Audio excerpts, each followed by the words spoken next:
not having it. Now, we do know they head coach has some choicy words to say in their last press conference about the team. He pretty much said that the Indiana Fever bullied them all the way up and down the court. Now, I'm not saying there was drama down there, but it's definitely looking like it because they got DiJonai Carrington and Nalissa Smith. And I'm telling you right now, I'm about 80% sure there was probably some type of locker room drama between the two. A midnight phone call, a broken locker room handshake, and the pettiest power play in recent WNBA memory. That's how a routine trade deadline morphed into the most explosive subplot of the 2025 season. 1 minute, DiJonai Carrington was sinking on a rudderless Dallas Wings squad. The next, she was airdropped into Cheryl Reeve's 24-5 juggernaut, carrying more baggage than an overbooked redeye. What really went down behind closed doors, and could one reckless foul end up deciding the championship? Keep watching, because the real drama is only just beginning. Dallas in free fall. By the first week of August, the Wings were drowning at 8-21, dead last in defensive rating, last in three-point accuracy, and first in front office finger-pointing. Post-game questions turned brutal. Head coach Chris Cocklanes admitted his team had been stagnated and bullied from the opening tip after a third straight loss to the Fever, even conceding that Dallas couldn't do anything on the glass or the perimeter. Behind closed doors, frustrated veterans were venting about a culture gap between hardworking rookies and high-profile imports. When a beat reporter asked which players still bought in, sources say 2 starters simply laughed and walked away. Less than 24 hours later, Dallas hit the red button. Trade alert, 1:12 a.m. Central Time. The Wings shipped DiJonai Carrington to Minnesota for former number 2 pick Diamond Miller, sharpshooter Carly Samuelson, and a 2027 second-rounder. Public reaction was instant chaos. The team's official X post announcing the move slammed the comments closed minutes after going live. Fans had already flooded the thread with flame emojis and rebuild memes. Oh, you can't get in the game in the fourth quarters. You're buried in the bench. You've been awful this season. It looks like you've forgotten how to play basketball completely. And what do you know? Good morning. DiJonai Carrington has been traded. Not necessarily just expected DiJonai to be traded to the Lynx. I don't think anyone expected the Lynx of all teams to be signing DiJonai Carrington. But I think everyone expected that DiJonai was going to be gone. I don't hate the trade. I don't hate it from the Lynx perspective long term. I think the Carly Samuelson thing didn't work out. I think they probably they wouldn't have made this trade had Carly Samuelson not been out for the year. And with Samuelson out for the year, I think it's a pretty straightforward trade to make. Inside the locker room, it was even messier. Multiple reporters confirmed that a few Wings players high-fived in disbelief when they heard Carrington was gone. One veteran told the Next that Dallas finally pulled the thorn that had been festering since training camp. For Dallas, the logic was clear. Tear it down, stock picks, and lean on rookie sensation Paige Bueckers, whose 22-point bursts are just about the only thing keeping local ticket sales afloat. But for Minnesota, that's where the story gets spicy. DiJonai Carrington, hustle or hazard? On paper, Carrington looks like the perfect blue player, 10.4 points, 5.1 boards, relentless on-ball pressure. In reality, she's the WNBA's talking technical foul. This season alone, she's tied for the league lead with 3 flagrant infractions, averaging a whistle every 5.8 minutes of floor time. The highlight reel of carnage reads like a rap sheet. June 6 versus Sparks. Snatches rookie Sarah Ashley Barker to the hardwood by a fistful of ponytail. Clip viewed 4.7 million times in 24 hours. September 24th. 2024 playoffs. Pokes Caitlin Clark square in the eye 2 minutes into Game 1, leaving the eventual Rookie of the Year with a shiner that trended #1 on sports TikTok for 3 straight days. Media meltdown. Blaze TV host Jason Whitlock brands the incident an outright assault and demands a multi-game suspension. League responds with crickets. Carrington's response? An IG story that simply read, "Y'all swear I'm dirty. I just play hard ASF." Yet the numbers refuse to cooperate with her defense. When she's on the floor, opponents' free throw attempts spike by 18%. Dallas net rating plummets by 11 points. coaches around the league privately call her a flagrant waiting to happen. So why on earth would Cheryl Reeve, four-time champion, Team USA architect, self-styled culture queen, invite that chaos into the league's best locker room? Microhook. The answer starts with two broken hearts and a coach who never forgets a slight. Love, lies, and a breakup trade. When Dallas pried Nalissa Smith away from Indiana in January,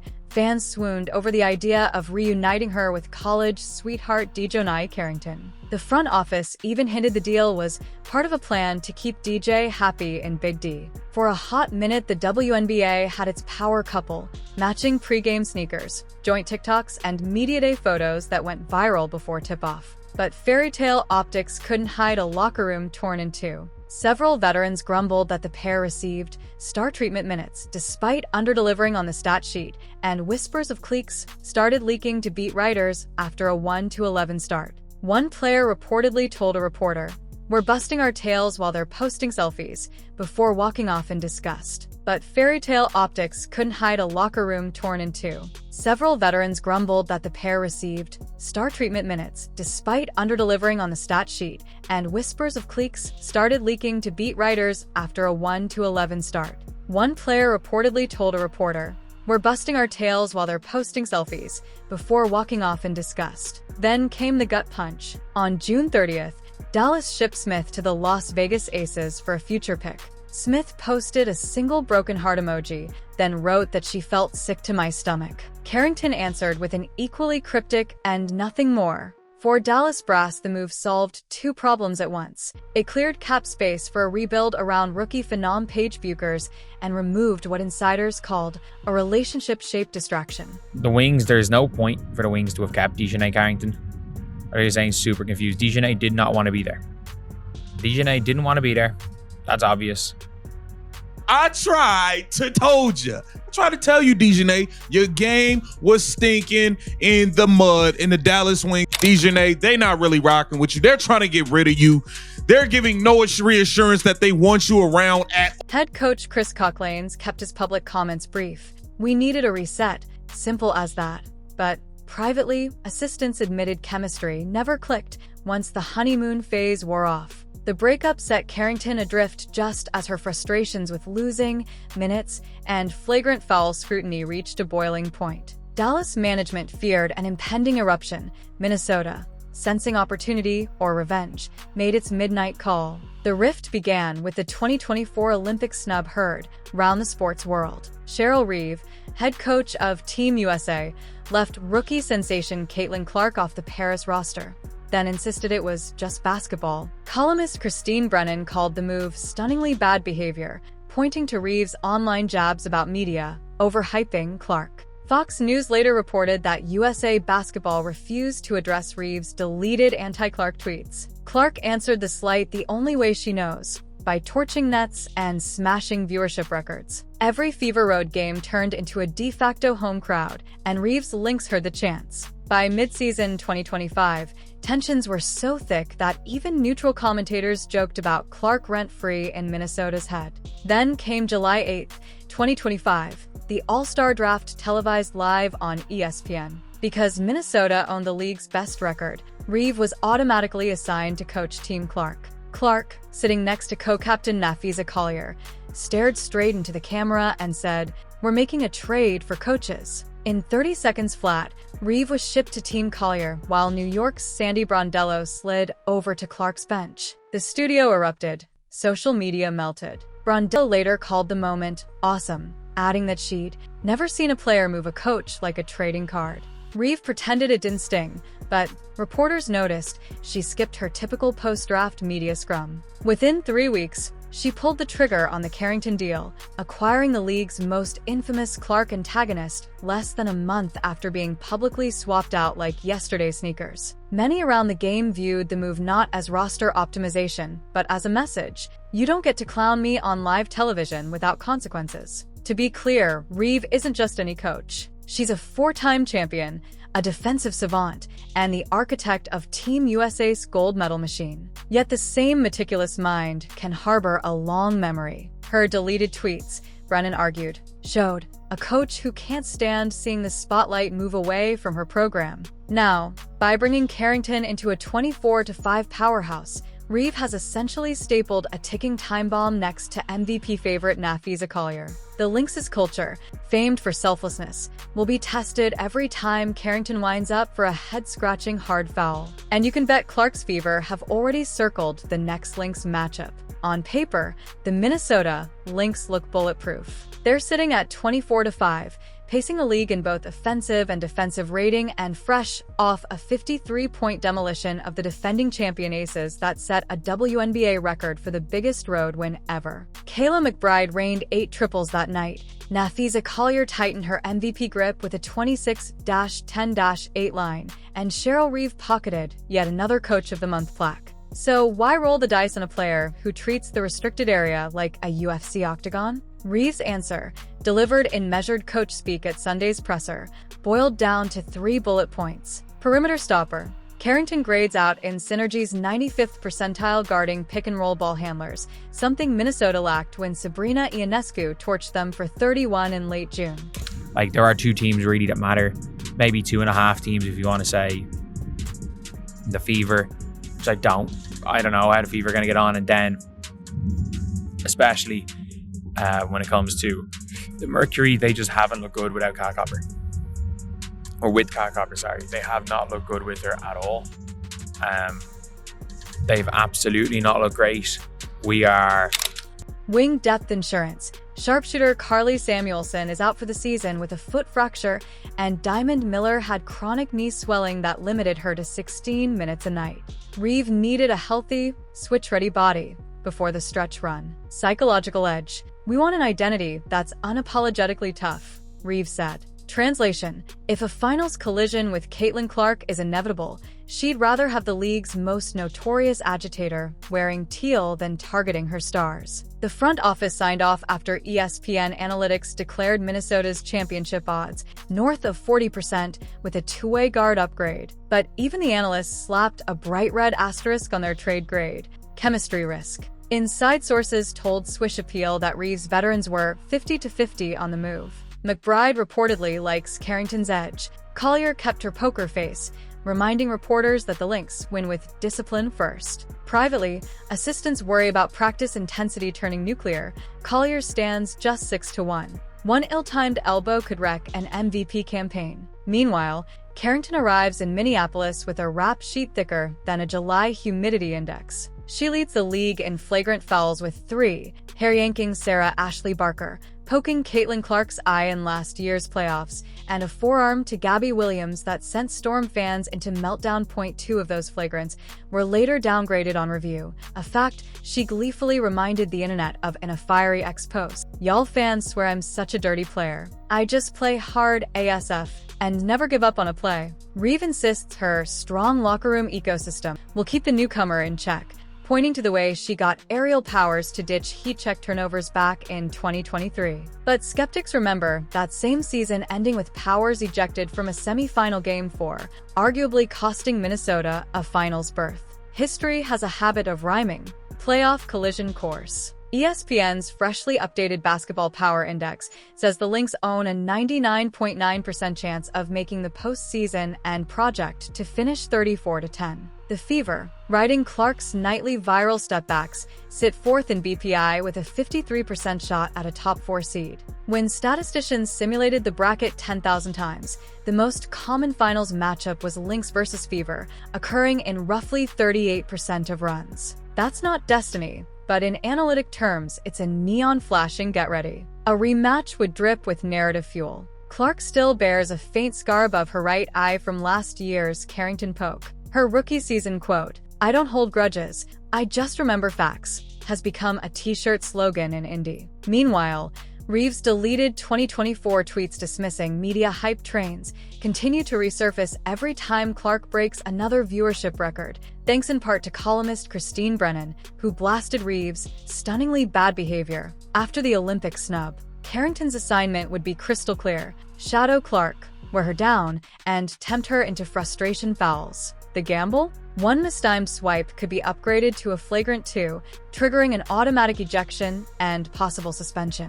Under WNBA rules, a player with 4 flagrants in a season serves a 1-game ban. Carrington is already sitting at 3. One more blow-up at the wrong moment could flip the finals script faster than Clark's release. History offers a chilling precedent. During the 2024 semifinals, Minnesota lost Game 4 in Connecticut after Powers was tossed for a second technical. The series turned on that whistle, and Reeve spent all winter preaching poise under pressure. Now she's entrusted crunch time composure to a player whose very brand is chaos. Opponents smell opportunity. Liberty guard Sabrina Ionescu laughed when asked about the trade, telling The Athletic, "Look, great defender, but if refs let her play rugby, we might all need helmets." Las Vegas coach Becky Hammon was more diplomatic, yet couldn't resist the wink. Add spice to the stew. Just hope nobody chokes on a bone. Even league headquarters is bracing. Multiple outlets report that Commissioner Kathy Engelbert has quietly encouraged referees to apply a zero-tolerance lens in the postseason,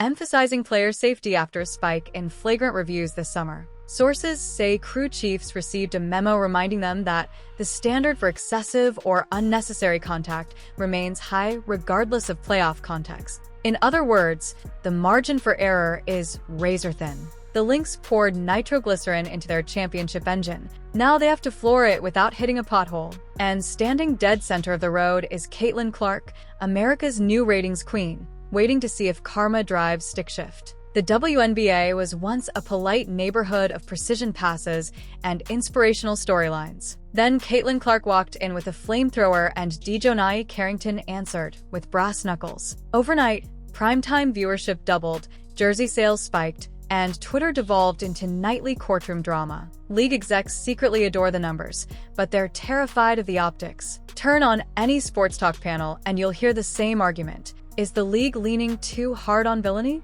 Headlines scream that highlight packages show more shoves than stepbacks, more icy glares than no-look dimes. The purists clutch stat sheets. Casual fans bring popcorn. Somewhere in the ivory towers of Madison Avenue, a marketing analyst calls it conflict-driven engagement. Inside the headquarters, Commissioner Kathy Engelbert walks a tightrope. On one side, record-shattering ratings courtesy of Clark's logo threes, Carrington's scrappy defense, and Reeve's frostbitten soundbites. On the other, viral clips of ponytail pulls and black eyes that critics label anti-women's sports ammunition. The league responds with carefully worded pressers about protecting the integrity of play, yet continues scheduling Lynx Fever showdowns for national windows. Integrity sells tickets, yes, but intrigue sells out arenas. And intrigue is everywhere. Las Vegas versus everybody. The Aces super team model suddenly looks mortal, and Becky Hammon's sideline swagger is turning salty as headlines drift to Minnesota and Indy. New York's silent swagger. Sabrina Ionescu drops 30 and shrugs. We'll let the others fight. We'll just keep winning. Cue meme generators. Social media subtweets. Carrington posts a workout selfie captioned, "Iron sharpens iron." The same night Clark tweets, "Pressure makes diamonds." Fans cross-reference timestamps like amateur detectives. Each storyline feeds the next, forming a self-sustaining hype reactor. The question is, can the league harvest that energy without getting scorched? Because history has a dark sense of humor. Ask the NBA about the malice at the palace hangover or the NHL's endless enforcer debates. Push violence too far, and sponsors vanish. Smother rivalry and ratings flatten. The sweet spot is razor thin, and the 2025 WNBA is sprinting along its edge in designer high tops. Picture the scene a few weeks from now. It's Game 5 of the finals. Win or go home. Confetti cannons primed. Target Center thrums with 19,000 voices as the Lynx cling to a 2-point lead with 37 seconds left. Collier flashes high, hands the ball to Carrington, who's supposed to dribble handoff and clear. Instead, she drops her shoulder, barrels toward the rim, and meets Caitlin Clark sliding over for the charge. The whistle pierces the arena like a gunshot. Offensive foul. Flagrant 2 ejection. Carrington's season evaporates in the tunnel while Clark, nursing a fresh bruise, sinks both free throws, then threads a laser to Aaliyah Boston for the winner. The Fever bench erupts. Reeve's stoic mask finally cracks. Clark hoists finals MVP, tears mixing with champagne. Far-fetched? Maybe.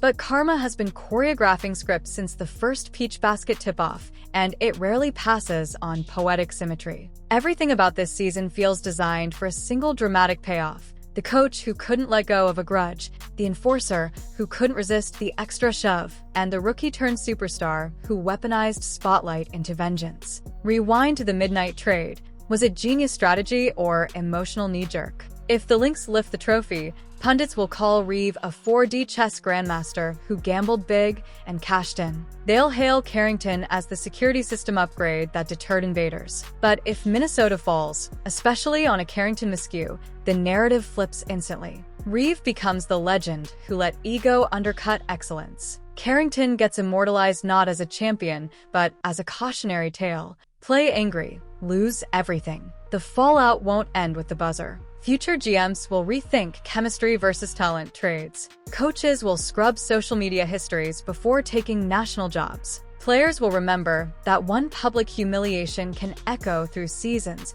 shaping rosters and rewriting legacies. And fans, hooked on the drama, will demand a sequel in 2026 because nothing fuels sports like unfinished business. So, as the clock ticks down on this roller coaster season, ask yourself, will Cheryl Reeve's vendetta forge a dynasty? Or hand Caitlin Clark the sweetest revenge story ever televised? Keep that question in mind when the ball goes up, because whichever way it lands, the 2025 WNBA campaign has already done something priceless. It made the world watch, argue, and care. And in the high-stakes game of growing women's basketball, that might be the biggest win of all.